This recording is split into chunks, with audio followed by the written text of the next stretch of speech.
Total internal reflection और optical fibres, ये हमारी जिंदगी से जुड़े हुए दो बहुत महत्वपूर्ण शब्द हैं। आजकल के ज़माने में हम ऑप्टिकल फाइबर्स का यूज़ करते हैं डाटा कम्युनिकेशन का यूज़ करने के लिए। और इसके ऊपर एक बहुत ही प्यारा सा क्वेश्चन यहाँ पर आपको स्क्रीन पे दिखाई दे रहा है। मैं आपको सबसे पहले बताऊं कि इस क्वेश्चन में ऑप्टिकल फाइबर वर्ड यूज़ हुआ है। ऑप्टिकल फाइबर कुछ इस टाइप की केबल्स होती हैं। इन केबल्स के अंदर क्या होता है कि हम जो भी सिग्नल होता है उसको लाइट की फॉर्म में कन्वर्ट करके एक जगह से दूसरी जगह पर भेजते हैं, और टोटल इंटरनल रिफ्लेक्शन का कंसेप्ट का यूज़ करते हुए। जैसे जो केबल्स हैं, इनके अंदर अंदर एक कांच की ऐसी नली लगी होती है। अब देखो, उस कांच की नली में अगर मैं कोई लाइट डालता हूँ, तो जब मैं लाइट डालता हूँ तो उस लाइट डालने के अलग अलग तरीके हैं। जैसे कि अगर मैं इस लाइट बीम को बिल्कुल सीधा डालूंगा तो देखो सीधी जा रही है। लेकिन अगर मैं सोर्स को थोड़ा टिल्ट करूंगा, टेढ़ा करूंगा, तो एक पर्टिकुलर एंगल पे ये लाइट वापस इसी मीडियम के अंदर रिफ्लेक्ट होने लग जाती है। ये जो फिनोमेना है टोटल इंटरनल रिफ्लेक्शन है। देखो, जैसे अभी टीआईआर नहीं हो रहा, अभी सीधी लाइट जा रही है, लेकिन एक एंगल पे अगर मैं इस लाइट को रखूंगा तो ये टीआईआर शो करने लग जाएगी। ओके, इसी मीडियम के अंदर वापस रिबाउंड होके लौट आएगी। इसी से जुड़ा हुआ एक क्वेश्चन है यहाँ पर। ये जैसे मैंने आपको यहाँ पे दिखाई थी ना, ये ट्यूब कांच की, और ये सोर्स है। ऐसा ही इस क्वेश्चन में कांच की ट्यूब दिखा रखी है, और सोर्स से अपन लोग लाइट यहाँ पे डाल रहे हैं। तो क्वेश्चन ये है कि an optical fibre consist of a transparent core fibre of refractive index n1। इसमें जो अंदर वाली जो लेयर है इसको कोर कहते हैं, जो बाहर वाली लेयर होती है इसको क्लेडिंग कहते हैं। Of slightly lower index n2, मतलब कोर का रेफ्रेक्टिव इंडेक्स तो n1 है और क्लेडिंग का n2 है। देखो यार, जिसका रेफ्रेक्टिव इंडेक्स ज़्यादा होता है वो एक डेंसर मीडियम होता है, और जिसका रेफ्रेक्टिव इंडेक्स कम होता है वो एक रेयर मीडियम होता है। तो N2 कम है N1 से, मतलब ये रेयर मीडियम है और ये कोर डेंसर मीडियम है। If fibre is kept in medium of refractive index N0, तो इस ऑप्टिकल फाइबर को, इस फाइबर को बाहर एक दूसरे मीडियम में रख दिया गया है जिसका रेफ्रेक्टिव इंडेक्स N0 है। मतलब ये जो बाहर वाला जो मीडियम है ना, इसका रेफ्रेक्टिव इंडेक्स N0 है। इसका रेफ्रेक्टिव इंडेक्स N0 है। Then maximum acceptance angle theta e on the axis of the core is given by. तो यहाँ पे जो लाइट आ रही है इसका मैक्सिमम एक्सेप्टेंस एंगल क्या होगा। मैक्सिमम एक्सेप्टेंस एंगल का मतलब हो गया कि वो कौन सा मैक्सिमम एंगल होगा जिसके ऊपर ये रे यहाँ पे टी आई आर शो कर रही होगी। तो देखो यार, इसमें अगर आपको आगे बढ़ना है तो टी आई आर की कंडीशन पता होनी चाहिए, और स्नेल्स लॉ अच्छे से पता होना चाहिए। जैसे बच्चों, टी आई आर हमेशा तब होता है जब कोई एक लाइट डेंसर मीडियम से निकलकर रेयर मीडियम के अंदर जा रही होती है। जैसे ये एक फिश है, तो इस फिश से निकलने वाली जो रेज हैं, तो जब इधर आएगी तो डेंसर से रेयर में जाते समय it will bend away from the normal. लेकिन एक कंडीशन ऐसी बनती है, इसका एंगल ऑफ इंसिडेंस ऐसा आता है जिसपे ये इन दोनों के इंटरफेस के पैरेलल मूव करने लग जाती है, और ये एंगल 90 डिग्री बन जाता है।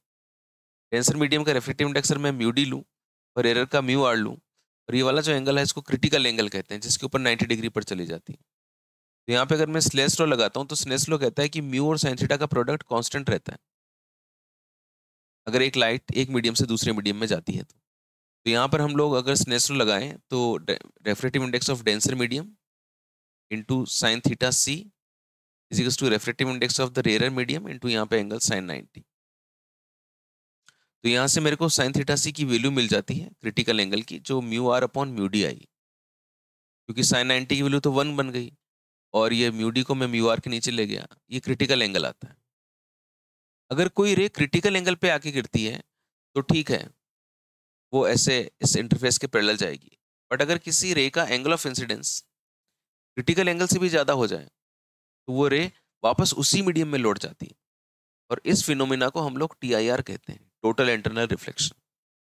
तो अब मैं चाहता हूँ कि यार यहाँ पर जो है ना, मेरे को ये एंगल निकालना है जिससे कि ये रे का टीआईआर हो। तो मैं एक काम करता हूँ, मैं क्रिटिकल कंडीशन ले लेता हूँ। मैं ऐसे मान लेता हूँ कि जो रे आई थी यहाँ पर, ये मैंने इस रे को यूँ डाला, फिर ये रे ऐसे गई, और मैं क्रिटिकल स्टेज ले लेता हूँ, मतलब ऐसे जा रही है। ओके, तो ये एंगल कितना बन जाएगा, थीटा सी हो जाएगा। अच्छा, अब ऐसा ही क्यों लिया मैंने, क्योंकि ऐसा लेने पर ये क्रिटिकल की एक एक्सट्रीम कंडीशन आ जाएगी। ओके, और फिर मैं आपको लास्ट में बताऊंगा कि ये मैक्सिमम एक्सेप्टेंस एंगल ही क्यों निकला, हम इसने इसको मिनिमम क्यों नहीं बोला या फिर और कोई क्यों नहीं बोला, इस कंडीशन पे ये मैक्सिमम ही क्यों है, लास्ट में एक्सप्लेन करूंगा। चलो फिलहाल तो अभी तक यहाँ तक की स्टोरी देखते हैं। एक बार तो यहाँ पे रिफ्लेक्शन हो रहा है देखो, और एक बार यहाँ पे रिफ्लेक्शन हो रहा है। मैं जानता हूँ कि एक ट्राइंगल अगर मैं लेता हूँ तो ट्राइंगल के तीनों इंटीरियर जो एंगल्स होते हैं उनका सम 180 डिग्री होता है, 180 डिग्री। अगर ये थीटा सी है बच्चों, और अगर मैं कहता हूँ कि दिस इज थीटा सी और दिस इज 90, बताओ ये वाला एंगल कितना हो जाएगा? बिल्कुल सही, ये हो जाएगा 90 माइनस थीटा सी, क्योंकि एक ट्राइंगल के तीनों एंगल्स का सम 180 डिग्री होता है।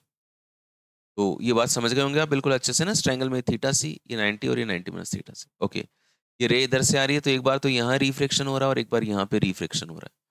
चलिए मैं यहाँ वाले रिफ्लेक्शन को फर्स्ट नंबर बोल देता हूँ, उसको सेकंड नंबर बोल देता हूँ, और दोनों जगह मैं स्नेल्स लॉ लगाना चाहता हूँ। तो देखो स्नेल्स लॉ क्या कहता है, एट वन, स्नेल्स लॉ ये हमेशा ये कहता है कि जब एक लाइट अपना मीडियम बदलती है, तो उस लाइट का जो म्यू इंटू साइन थीटा होता है वो हमेशा कांस्टेंट रहता है। एक मीडियम का म्यू साइन थीटा बराबर दूसरे मीडियम का।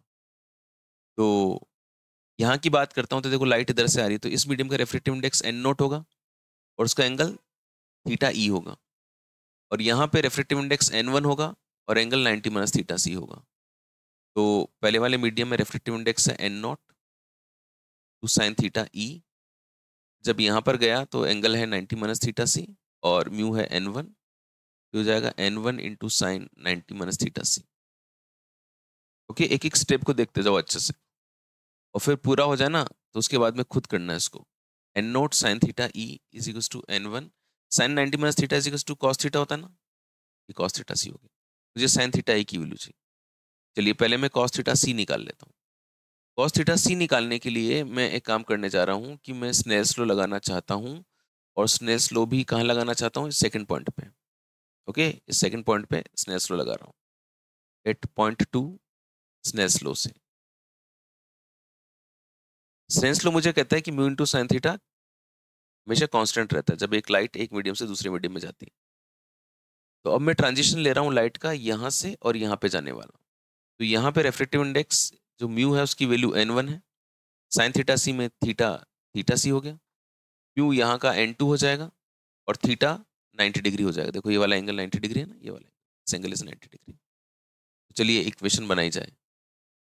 तो इक्वेशन है, मैं एन वन से आ रहा हूँ, यहाँ एंगल है साइन थीटा सी, मैं एन टू यहाँ जा रहा हूँ, क्लेडिंग में एन टू, और एंगल इज साइन 90, क्योंकि क्रिटिकल कंडीशन लिया। साइन 90 की वैल्यू 1 हो जाएगी, साइन थीटा सी की वैल्यू आ गई बच्चों N two upon N one. Okay बेटू राजा, साइन थीटा सी की वैल्यू हो गई N two upon N one. अब अगर मैं काम करता हूँ कि देखो ये जो मेरी इक्वेशन बनी थी, यहाँ से मेरे को साइन थीटा ई मिलेगा, मुझे यहाँ पे कॉस थीटा सी की वैल्यू डालनी थी, तो मैंने यहाँ पे से साइन थीटा सी निकल गया। साइन थीटा सी अगर आपको कभी दिया हुआ है और कॉस थीटा निकालना हो, तो क्या तरीका होता है? फॉर्मूला पढ़ा है ना अपन लोगों ने बचपन में, कौन सा formula? Sine square theta plus cos square theta is equal to one. तो cos square theta is equal to one minus sine square theta, cos theta is equal to root one minus sine square theta. मेरे प्यारे बच्चों, आ गया है वो लम्हा जब हमको साइन थीटा की वैल्यू पुट करनी होगी। ये रहा sine theta C, N two upon N one put कर दो इसकी वैल्यू, थीटा सी लगा दो क्रिटिकल एंगल वाला, N two upon N one का होल स्क्वायर। यहाँ से कॉस थीटा सी की वैल्यू आ जाएगी। यार एलसीएम लेने का मन कर रहा होगा, चलो एलसीएम ले लेते हैं। N one square minus N two square, this is cos theta C, and cos theta C की वैल्यू आ जाएगी मेरे बच्चों root N one square minus N two square upon इसका एन वन स्क्वायर का रूट करोगे तो एन वन आ जाएगा ना। ओके, इतनी मेहनत करी है, अब यहाँ पे कॉस थीटा सी की वैल्यू पुट करेंगे, इसको इक्वेशन नंबर 1 बोल देते हैं, है ना, और इस नेक्स्ट पेज पे लिख लेते हैं इसकी value. From equation number 1, N one sine theta E ये मेरे को निकालना है, और ये जो आपका ये वाला एंगल था कितना था, एन वन, ये एन नॉट कॉस थीटा सी, ये तो एन नॉट है और ये एन वन है और ये कॉस थीटा सी। तो N naught into sine theta E is equal to N one, and cos theta C की वैल्यूज यहाँ निकाली थी ना, ये रही, कहाँ गई, ये रही, root N one square minus N two square upon N one. Okay, n one से एन वन काट दो,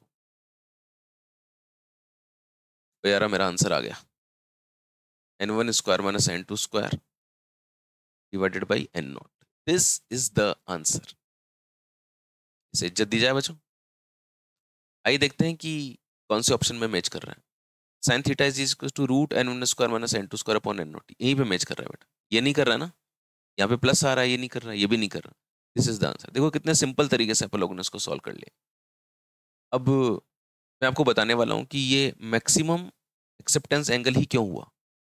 पहली बात तो हमेशा ध्यान रखना, मैंने जब शुरुआत हुई थी तो आपको बताया कि ऑप्टिकल फाइबर होता क्या है, रियल लाइफ में देखो तो कैसे रेस बनती हैं, और टीआईआर की कंडीशंस क्या होती हैं। देन फिर हम लोगों ने इसको सॉल्व करना स्टार्ट किया, एक एक स्टेप करी, फाइनली आंसर निकाला, आंसर को मैच किया। अब मैं ये बोलना चाहता हूँ कि मुझे इस रे को पूरी तरह से अंदर इसके इंसर्ट कराना है, तो ये वाला एंगल मैक्सिमम एंगल होगा इस कंडीशन में। ऐसा ही क्यों हुआ, जरा इसको देखिए आप। इसको समझने के लिए हम इस डायग्राम को दोबारा से बनाते हैं ना।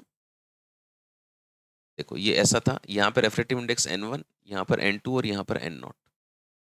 यहाँ से लाइट रे एंटर कर रही थी। ओके, फिर मैंने आपको बताया कि मैं ये वाला केस लेके चल रहा हूँ, तो मैंने क्रिटिकल एंगल लिया। अच्छा, अगर ये क्रिटिकल एंगल है, ये थीटा सी है, तो ये 90 माइनस थीटा सी है, और ये कोई एंगल आपका आया। अब अगर मैं आपसे कहता हूं कि ये वाला एंगल थीटा सी से बड़ा हो, अगर एंगल वाला एंगल थीटा सी से बड़ा होगा, तो अगर ये थीटा सी से बड़ा होगा तो ये वाला जो एंगल है ये 90 माइनस थीटा सी से छोटा होगा। मैं मान लेता हूँ, चलो एक एग्जांपल के तौर पे थीटा सी की वैल्यू 60 डिग्री है। तो अगर ये 60 डिग्री के लिए मैंने कंडीशन निकाली, तो अगर आई की वैल्यू टी आई आर के लिए 60 डिग्री से बड़ी होनी चाहिए। आई अगर 60 डिग्री से बड़ा हो गया, जैसे मान लीजिए 70 डिग्री, तो ये 60 जब ये था तो ये 30 था। अगर मैंने इसको 70 कर दिया, तो तीनों एंगल्स का सम 180 डिग्री रखने के लिए इस वाले एंगल को कितना होना पड़ेगा? 20 डिग्री होना पड़ेगा ना, क्योंकि देखो ये 60 था, ये 90 था, तो ये 30 था। बट अगर मैं इसको बढ़ा दूंगा, 70 कर दूंगा, तो उसको कम होना पड़ेगा, जिससे सम बराबर बना रहे, तो ये 20 हो गया। बच्चों, अगर ये वाला एंगल कम हुआ है तो फिर ये वाला एंगल भी कम होगा, इस एंगल को भी कम होना पड़ेगा। जितना मैंने एंगल निकाला था पहले, उससे कम हो जाएगा। पहले ये आई ई निकाला था, अब ये आई ई से कम हो जाएगा। उसका मतलब ये हुआ कि इससे बड़ा एंगल होता है, I is greater than theta सी होता है, तब तो टी आई आर होता ही है। तो टी आई आर की जो एक्सट्रीम कंडीशन है वो ये है, 60 डिग्री वाली, तो ये 30। उसका मतलब ये वाला जो एंगल मिला सबसे बड़ा एंगल मिल गया, क्योंकि अगर मैं आई की वैल्यू उससे बड़ी करता हूँ तो ये 30 से छोटा हो जाएगा, और ये 30 से छोटा हो जाएगा, तो फिर ये भी आई ई से छोटा हो जाएगा। इसका मतलब आई ई हमारा सबसे बड़ा एंगल था। ओके, इसको एक बार खुद और इमेजिन करके देखना, वैल्यूज ले लेके, तो आपको पता चलेगा ये जो एंगल है ये सबसे बड़ा एंगल आया है। This is the maximum acceptance angle. बहुत बेहतरीन क्वेश्चन है, जब जब रिवीजन करो कभी भी टीआईआर का, इस टॉपिक का, तो इस क्वेश्चन को जरूर करना है ना, और दिमाग में ये सब पिक्चर्स रखना। या पिक्चर जितनी ज़्यादा हमारे दिमाग में रहती है, तो वो कंसेप्ट हमारा और ज़्यादा क्लियर होता है, और उसको डेली रूटीन लाइफ से भी जोड़ के देखा करो चीज़ों को, है ना, कंसेप्चुअली चीज़ों को समझा करो, तो ये और ज़्यादा बढ़िया रहेगा। अब आप एपीसी की दुनिया के एक्टिव सदस्य हैं। ओके, इसके ऊपर मैंने खूब सारे क्वेश्चंस डाल रखे हैं, खूब सारी मेहनत कर रखी है, आप लोगों के लिए कर रखी है ना। इसको देखा करो अच्छे से, कोई दिक्कत आए इस पे आया करो, आपके कंसेप्ट और मजबूत किया करो, खूब मेहनत करना, जिससे आपको आपकी मंजिल मिलेगी, और ज़रूर मिलेगी, मुझे पूरा विश्वास है।